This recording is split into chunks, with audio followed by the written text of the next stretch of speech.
Hello.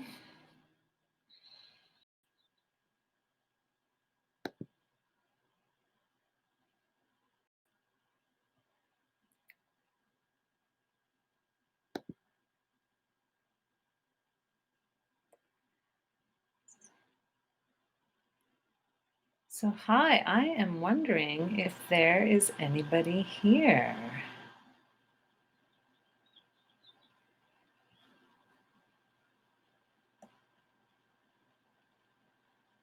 Kathy is here, yay!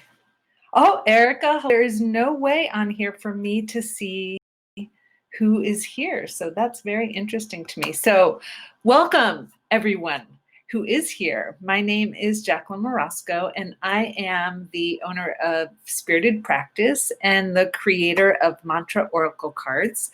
And as I was looking at the list of signups, I know some of the people and some of the people I don't know. But I'm very excited to take you through a process that I have been using for a really long time. So I'm going to invite you to grab a notebook, a pen, if you like to draw, some colored pencils or something, for you to be able to take notes. You will be receiving a PDF of the steps. I thought that I could put that into the email system here, but I could not. So you'll be receiving that later this evening, along with the replay. So take a moment, get your stuff together, and then I want to talk briefly about creating some sacred space. Because I was a health and a science teacher for a very long time, and there are lots of ways to create change. And the thing that I want to talk about today that makes my way a little bit different is bringing it into like the soul, connecting it to your deepest desires so that as you go through the process of change, it touches you on a very soul-based level and is much more likely to stick. And I'm guessing that anybody who is listening to this webinar has been through, opportunities to change, and that some of you've been really successful with change, well, with some of the changes, and maybe not so successful with the other changes. So for the next hour, I invite you to not just to sit back and listen, but to really check in with your body and notice how you feel as we talk about the different steps. And I'm just responding to the chat. That was another thing I was going to let you know. So if you do have any questions, please type them into the chat and I will answer them at the end. Yeah, so the first steps.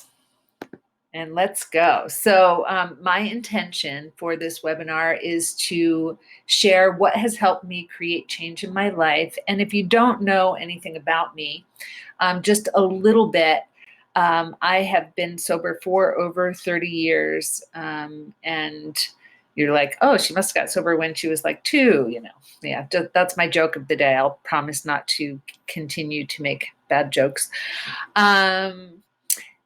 And so I learned, all of us learn about change from as long as we can think, right? But I want you to think about changes that really will make a difference in your life. And so not only will we talk about, like how to create change, but how to make it stick. Because that's the thing, like I help people, like that's what I do in my life. I help people create change, and for some of them it sticks and for some of them it doesn't. So I have lots of experience, not only personal experience, but experience with students and clients. So at the end of the webinar, you will have an opportunity, if you desire, if it sounds interesting, to spend 21 days with me creating your own personal practice so that you can have support going through these steps. So you might be wondering if you're in the right place. So this webinar is for anyone who's spiritually minded, who wants to create change, like on a soul level, a meaningful level, working from a sacred space, and create changes that are sustainable, fulfilling, and energizing, not tedious, boring, soul crushing. And I already mentioned about posting the questions in the chat. And I was setting up my sacred space before I started. So for me, that means lighting a candle, clearing my energy, sometimes just by sweeping through my body. So if you have been doing other things, then I invite you, and most of us have, right, to do whatever you need to do to be present here. Take a couple of deep breaths, sweep off your body, light a little candle, take a sip of water, get yourself present and ready to think about change. And if you are wondering if the only reason I have you here is to sign up for my program, it's not. I am going to give you all of the steps today. And so those of you who are able to follow steps and get them done, you're going to have everything that you need to create the changes that you desire. So what am I going to cover? I'm going to cover the exact 11 steps that I use. And yes, I have adjusted them, and I've used them to create changes in relationships, quitting substances, alcohol, cigarettes, food changes, business development. I mean, pretty much any aspect of life. And so we are going to start with the soul. So you've created your space, you have something to write with, something to drink, you're here, you're present. And now I'm going to invite you to find a comfortable seat. Place your feet on the floor if that's how you're sitting, spine nice and long. If you like to have your hands on your body, I invite you to place them there. I call this nose, chest, belly breathing. So breathing in through your nose, into the chest and into the belly, and then out, belly, chest, nose.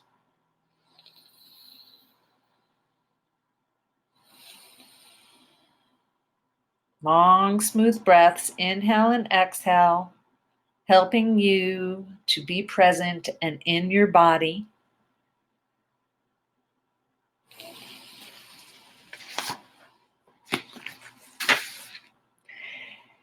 Now, you can keep your hands on your body if that helps you, and sometimes you might see me doing that throughout our time together here today. It reminds me I have a body, and it reminds me to breathe. And so the very first step we're going to look at is clarity, right? What do you want to change? And almost just as important is, why do you want to make this change? Okay, so you can keep your hands on your body. And I know as soon as I asked that question, or you saw the question on the screen, your mind started going, or maybe you even came here with something that you've been working on trying to change. I'm not really sure where you all are at, okay? But I'm going to take you through a little guided meditation. And I actually would call this more of a visualization, but either way, I invite you to turn off your phone, close other links, be here now. And you've already felt your feet on the ground. You've connected to your breath and your body. And know that for the next 30 minutes, 40 minutes, you don't have anything else that you need to do. You're here, you're present, you're feeling your breath in your body. I'm holding this safe container for us for this time that we're together.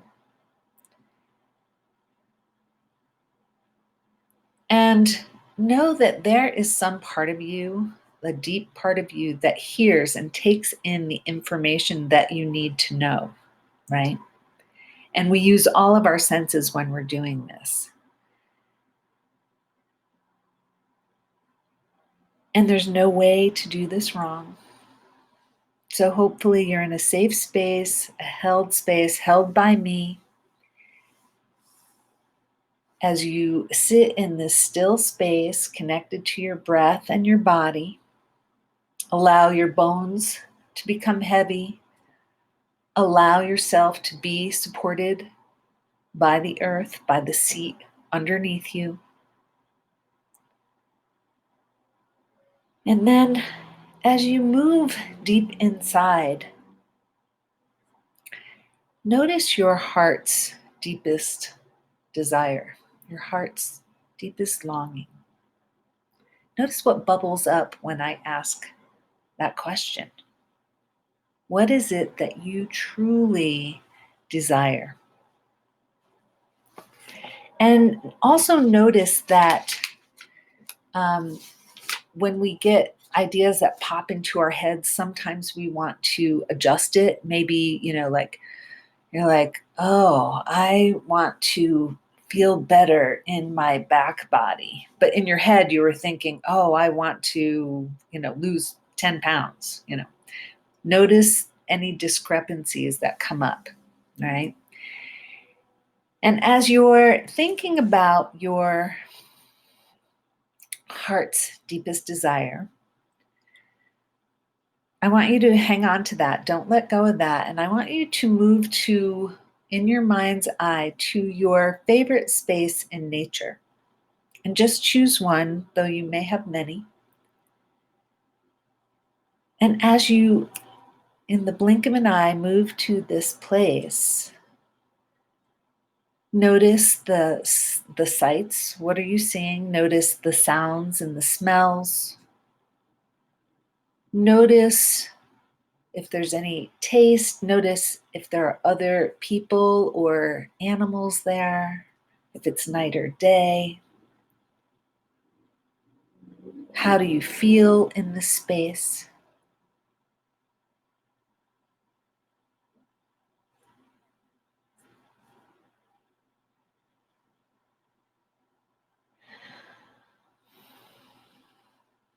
And as you are hopefully getting a little bit more comfortable, one more time, I want you to ask yourself, what is your heart's deepest desire?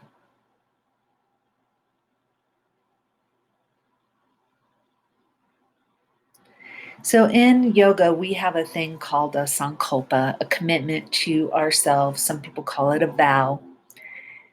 So I want you to think about the possibility of creating a sankalpa about this change that you want to make. And we'll come back to that in just a moment.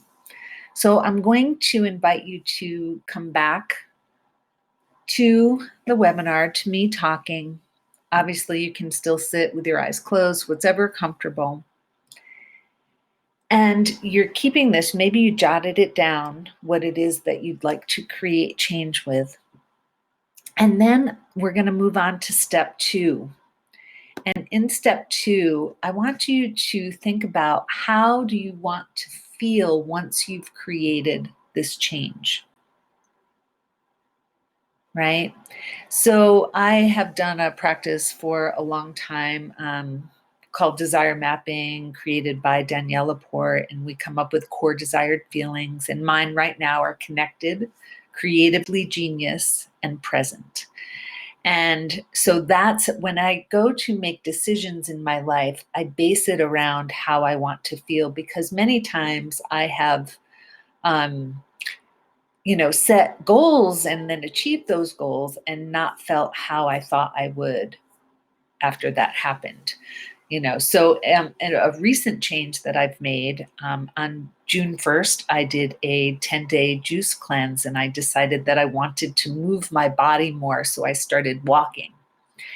And I've been doing a 30-minute walk now. Today is day 26, and it feels really good. And so, how did I want to feel? I wanted to feel connected to nature specifically, and to be present. So I don't bring any sort of music or phone or anything like that. And I just set out in the morning because my whole goal in walking, besides moving my body, is to be connected to nature or spirit, whatever it is that, like that, be connected to my inner guide, my soul, my guru. Okay. So I want you to think about how you want to feel in life. So the first step we talked about was, what do you want to change and why do you want to change it? So I wanted to start walking because I wanted to feel more connected to spirit. Okay. And I also wanted to be present, and I wanted to move my body and have my muscles maybe get a little bit tighter. Okay. So how do you want to feel? And of course, if you were to participate in our 21-day thing, we would dive into the core desired feelings a little bit more. Obviously, I can't take you through that whole process here, but chances are, if you're someone who's on a spiritual path, you have an idea of how you want to feel in your life, right? So again, jot the ideas that pop into your head about how you want to feel in life. Okay. And I suggest, like, don't have a big long list, keep it 3 to 5, and 1 is great, Okay. So moving on. So what do you want to change and why? How do you want to feel when you make that change? And big question, probably like, this is like the blooper question of the day. Why haven't you made this change already? Okay. So I have set out many times with, walking, like a walking program for myself. I'm a longtime yogi and I've been doing yoga every day for a really long time. But getting my heart rate up is something that I haven't spent a whole lot of time doing, unless I'm dancing or something like that. And so I have set out many times to do this. And, I've done it before. Why isn't it a regular everyday part of my life? Because I let other things get in the way of it. Not right now. Right now I'm on my 26-day streak, right? And feeling really good about it. Okay. So why have you not made this change already? And this is not the opportunity for you to beat yourself up, right? It's to look at, why haven't you made this change? You say you want to add more water into your life, but, you prefer to drink tea, like me, maybe. And so you choose to drink tea, right? Why haven't you made this change? And it could be something a lot deeper. I'm, talking pretty superficially right now, but why haven't you made this change? Okay. And again, jot down whatever comes to mind. And I have found, going through the process of, change, that keeping a journal is something very helpful to me. I also like to draw. So I have a journal that has no lines so that I can draw pictures and, write in different colors and use words. And I can also look back and notice how change has happened over time. Okay, so number 4, create a target or a goal. And this might be where you pull up your Sankalpa again. Okay, so what is your intended change that you'd like to make? So we talked about this already, right? We talked about your desire, what you might want to change, why, what stopped you from doing it, and how you want to feel when we create this change. But now we're going to set a goal of some sort.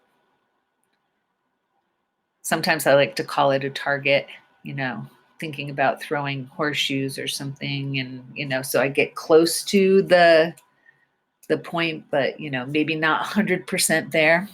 But you choose the word that works for you. And again, jot down whatever your goal is. Okay. And so there are 2 things we could, there are, unlimited changes that you could make, right? But I want you to think about, sometimes we're thinking about a change like that, like letting go of what we might consider to be a bad habit, and the other side of that is to create a positive or new healthy habit. And my teacher, who transferred information from the lineage that I'm part of, Desikachar, said that it's always better to bring in something new and healthy before you let go of a bad habit. So an example might be when I started doing yoga, I still smoked cigarettes. And I didn't have any desire to let go of smoking cigarettes at the time. I had stopped alcohol and other substances. So, I had my cigarettes and they, kept me happy in the moment. Well, what happened was eventually after doing yoga and breathing practices, I started to feel whatever the smoking was doing for me. I started to feel that with the yogic practices. And eventually, not right away, it took some time. Eventually, I was able to let go of smoking cigarettes. So, if you're thinking about wanting to let go of a bad habit, you might consider bringing in a new, healthier habit first. Okay. And I'm not here to tell you what to do, but to give you some ideas, right? So are you letting go of something or are you creating a new habit, right? And I really like to focus on creating personal practices that promote health and wellness, mind, body, and spirit. And so I like to look at that side, bringing new things in. But sometimes people really like they want to focus on letting go of something that is hurting them or not supporting them. So you decide what goal you'd like to create. Okay. Then the next thing we want to do is communicate with family, friends, housemates, supporters, about the change that we're doing. So I live with endurance sports people, right? Runners and bikers, and they're always encouraging me to do things that are physical. And so I told them, not so they could pick on me, but so that they could support me about my new endeavor to walk every morning. And so they encourage me, and they a lot of times we all get up really early and do physical movement of some sort. And so they are really supportive. Now, it's also possible.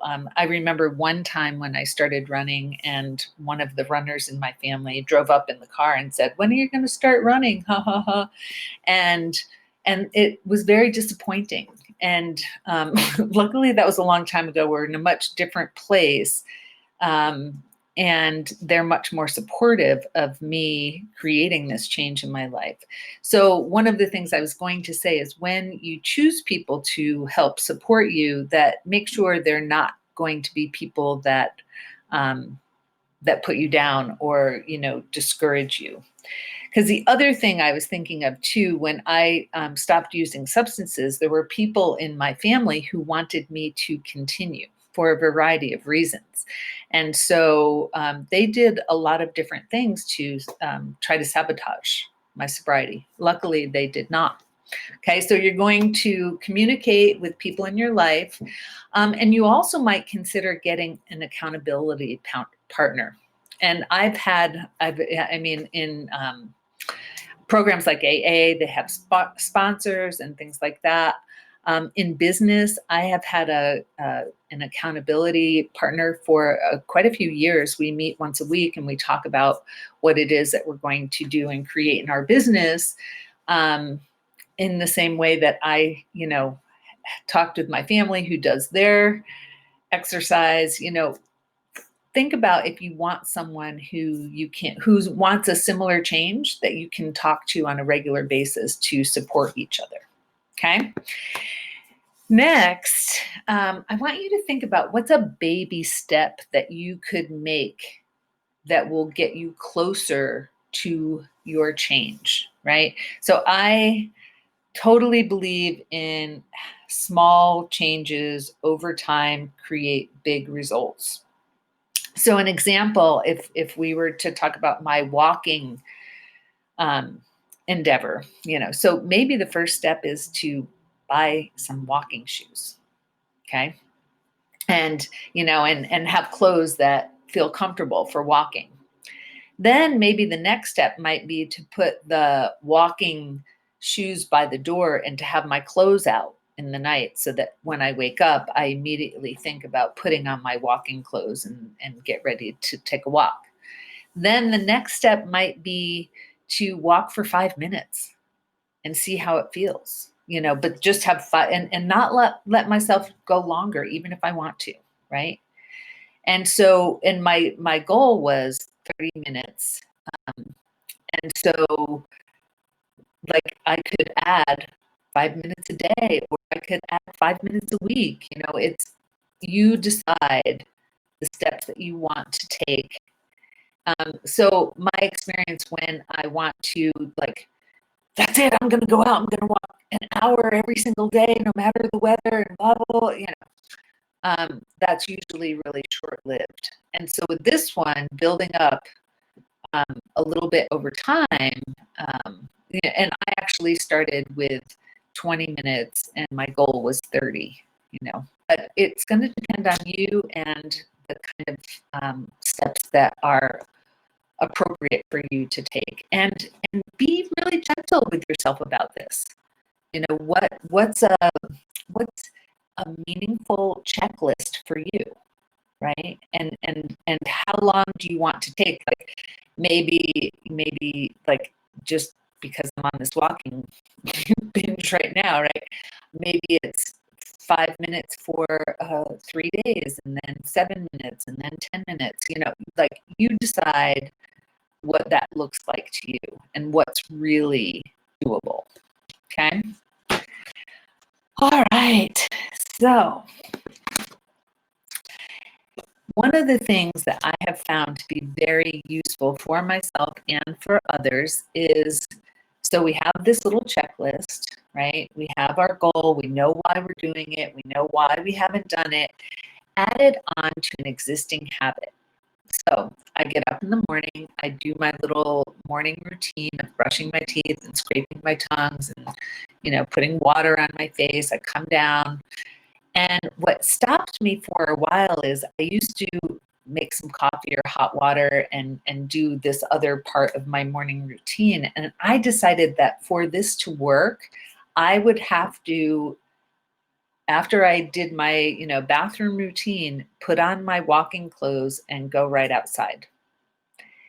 Because as soon as I started on the other part of my morning routine, and I go like here because the kitchen's back over in that way, then I would never get to the walking part, and then it would get too hot, or, I'd get involved in my business or something else.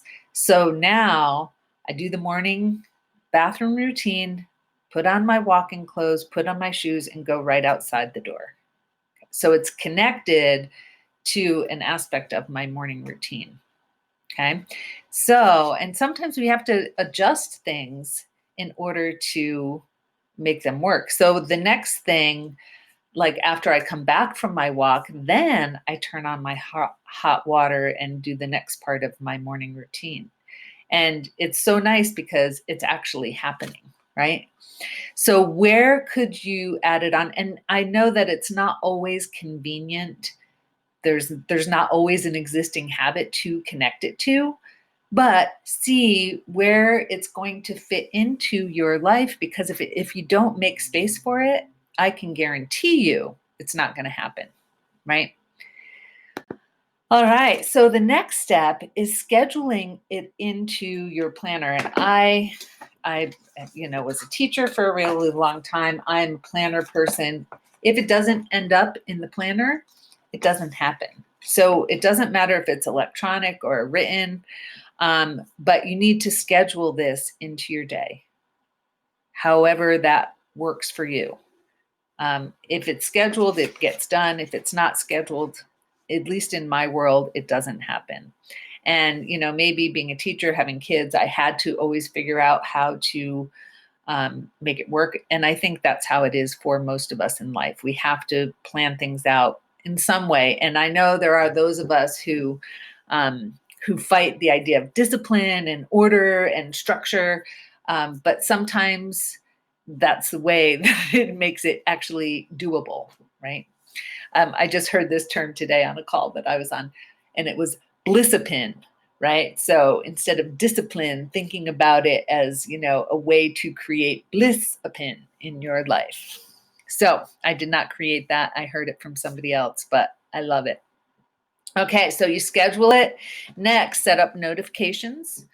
I have used Post-it notes, phone notifications, having friends help me out, family members, sticky notes on the dashboard of the car. I don't really drive that much right now, so that would not be worthwhile.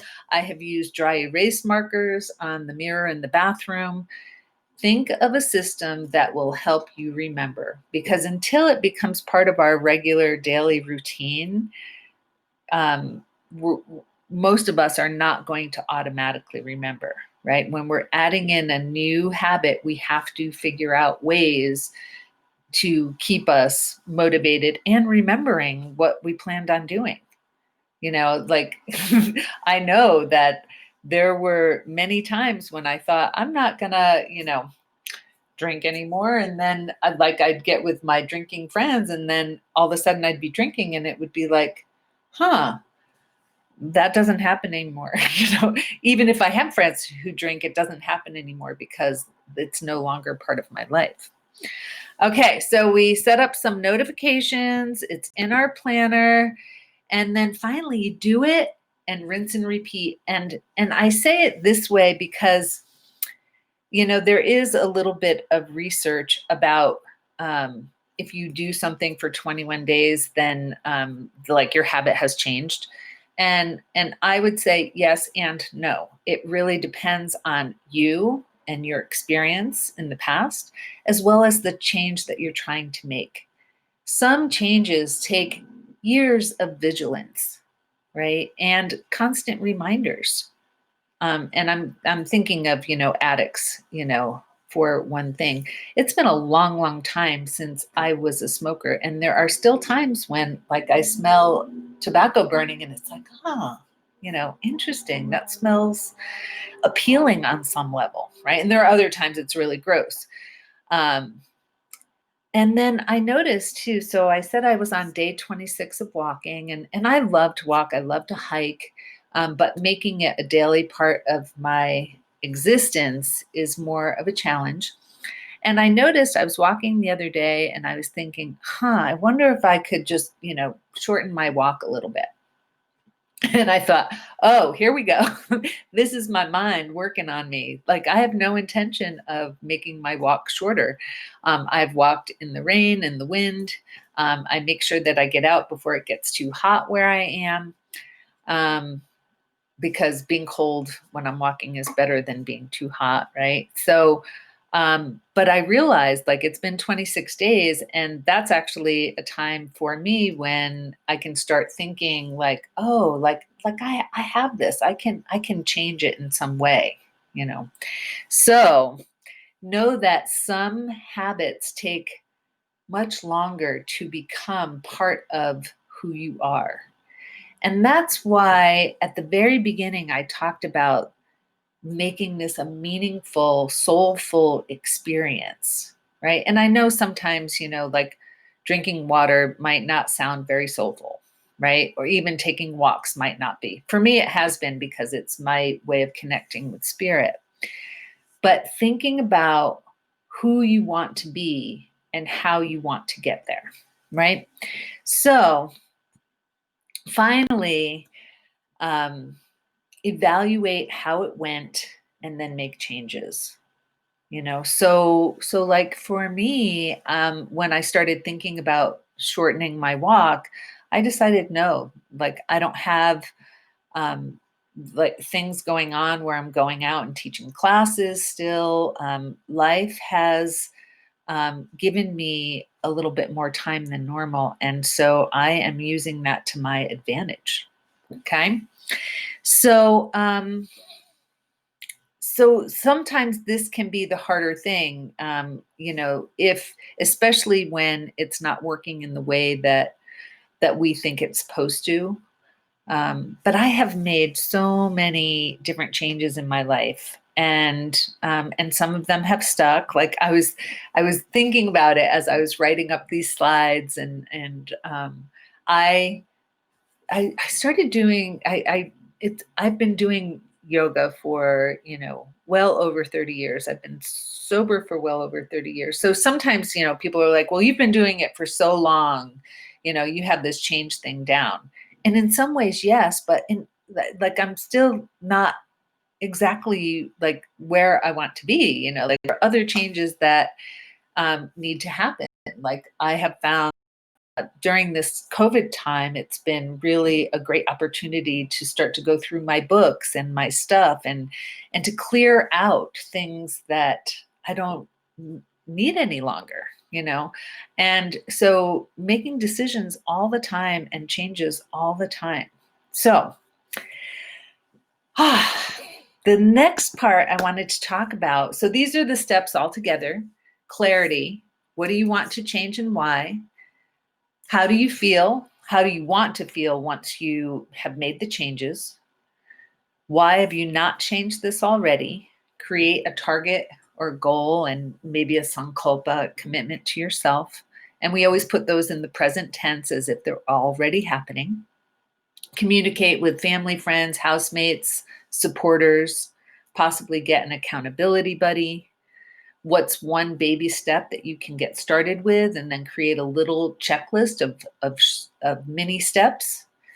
Add it onto an existing habit if that's possible. Schedule your change into your planner or calendar. Set up notifications. Do it, rinse and repeat, evaluate, and see how it went. So one thing I can tell you, like my 21 days are over. I'm into the next 21 days. I'm actually doing it month by month. So I'm going for like the 30 days of June, and then I'll look at July when July gets here. So the next thing I wanted to talk about is turning your self-care into soul care. And to me, this is where it gets deep and really juicy, right? In order to make those changes stick, we need to make them meaningful to us on a soul level, right? And so what does that mean? It means that there's a deeper meaning besides me just taking a walk, besides me just scraping my tongue, besides just adding more water. And actually, I'm going to take a little sip of my tea as I talk about water. So, thinking about, and I just put two examples here, but taking any self care routine and making it sacred. You know, how many of us brush our teeth and don't even like think about touching each tooth as we're going through that, you know? Or you drive to the local store and you don't remember the things that you saw along the way, or you're washing the dishes, things that we do kind of in a rote manner because we've done them over and over. And that's one of the things that our brain does to make life easier for us, because if we had to think of every little thing that we did throughout the day, it would just be exhausting, right? So how do you make it sacred, right? Really big question, right? Stay in the present moment whenever you're doing a habitual task, right? Make it a special occasion each and every time. Take a breath, be present. Notice how you feel when you're doing whatever it is that you're doing, okay? The second example is to turn a part of a room into sacred space. Maybe create an altar in your bedroom or light a candle, keep fresh flowers or a plant that's alive. I like to have items on my altar that, and to me, an altar is a sacred space where I put meaningful things. And so like when I look at that altar, it's a reminder to me that I have created this sacred space here. And I have them kind of all over my house so that when I move into a room, I can check in with that space and the meaningfulness of that space. Okay, so the next question is, does anybody have any questions, right? Any questions about what I've talked about so far? And if so, just type them into the chat. And if not, I'm gonna keep talking for a little bit. And so if you found this appealing and you're interested, and you want to learn how to create change with support, you might want to join me in my 21-day program to create a personal practice. And so I will hold space for the group, give you daily prompts and support for the 21 days. And the Facebook group would be a private group. There'll be emails and video and audio. And just remember that some changes take a long, long time, and some are quick switches, like I said before. And it's taken me years of trial and error to figure this all out, how to do the change. And know that you might have to make some adjustments to what it is that I talk about, right? So this is my last slide. And to me, yes, like the parts of the program, you know, what do you get? Yes, I get that that's important, but more importantly, you have an opportunity to create real change in your life and the world. And the investment is $97 for the 21 days. And I will post a link in the chat, and that's a PayPal link. And if you click on that, that'll just bring you to a page where you can pay. And then I will send out an email with all the other information. And I'm starting on July 6th through the 27th. And I know that some people are probably like, well, it's summertime and I'm going to be at the beach. And that's okay. Like, the thing that I have learned, I love to travel, as some of you are well aware of. And I find it really fun to bring my personal practice everywhere that I go. I have a little traveling altar that I bring with me. And I bring my special objects, not really big things and not that take up a lot of space or have a lot of weight. But I bring those, that sacredness with me. You know, part of it's in here, inside, and part of it is what I bring with me. So that is what I have for you today, everybody. And I would love it if, you know, if anybody has any questions, wants any information or any insights, anything that you feel like you wish you had more information about, or that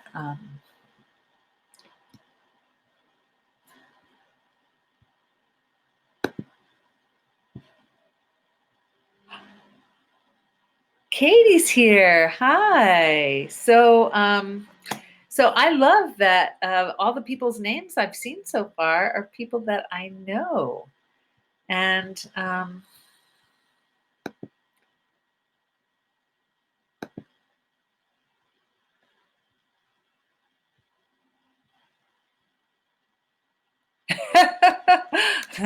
yes, Kathy, I hear you. I understand. It's a lot to think about, right? And so what, like, after we're done with the webinar, you will get a replay. You can listen to this again. You'll also get a PDF with the steps written on it. And I know some of you might have jotted them down. And I would love to take people through this process. I feel like it's one of my superpowers, is supporting people through change. And I also know that some of us need to go through the process on our own. Like and I've done it both ways. I've done change with support and I've done change without support. And obviously support is much easier. But yeah, people need to figure out what it is that they're looking for. And Oh, that's Kathy, I love that you brought that up. So Kathy said that there are many things that she'd like to change, but she's not sure where to start. So I would say that I would sit with that, right? I would probably, if I had a list of changes, I would probably look at them and you could, and I would list them, right? So make a list of all the changes that you want to make.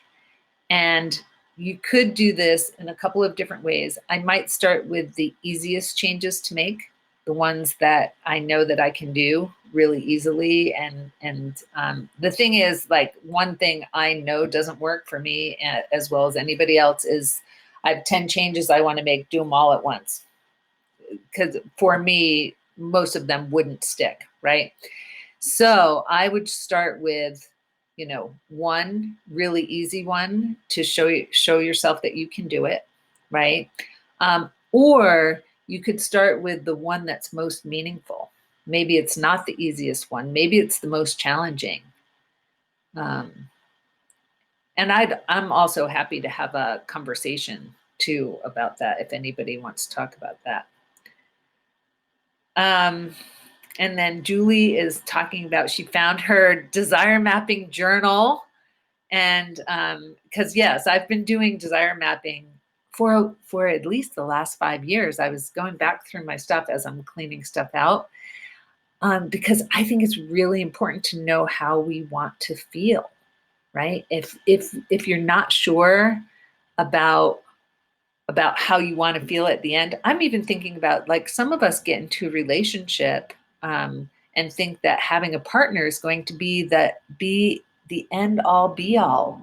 And then you find out you're in this relationship and it doesn't meet all of your needs, that you still need to have friends and other hobbies outside of the relationship, you know? So and going to college, you know, and getting a college degree, especially I teach college students right now, and finding out that, you know, getting a college degree, they don't necessarily feel how they thought they were going to feel. Of course, they didn't know at the time that they started college that COVID was going to be happening around the planet, and finding a job would be very interesting. And so Francesca asked, do we meet as a group on a daily basis throughout the 21-day period, or is it individual? So the way that I perceive it is that there is a Facebook group where everything will be posted and people can ask questions in there. I will do a daily audio or video, probably like a Facebook Live, and I will tell people what time it will be happening. But most of the time, I'll just put it in there in the morning so that people can contemplate it. And so so it's kind of do it at your own pace. So that, because I thought in the summer having people show up at a specific time might be challenging. Although I want people to feel like they can ask questions. And so I felt like that would be a good way for people to ask questions as needed. And hopefully that answered the question. So am I being clear? Do people, like, the idea is that you come to the group with a change that you want to make. And I was thinking I'd probably do like 3 Zoom calls for people to get together so that we can actually talk about some of these things. And then you're on your own adventure of creating change and going through the steps, and people will move at their own pace.